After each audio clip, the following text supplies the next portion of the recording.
children, sir. What a great Grinchy trick with this coat and hat that looks just like Saint Nick.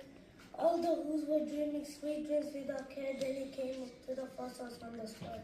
This is talk number one, the old Grinchy Claus hissed, and he climbed up the roof, empty bags in his face. Then it slid down the chimney rather than a tight bench. His son took with his so could the bed. He got stuck only once for a moment to do, then he stuck his head out of the fireplace and flew. He slithered and slowed with a smile of the pleasure on the whole. And he took every present! And he stuffed them in bags. The Grinch were nimble. He stuffed all the bags from by one of the chimney.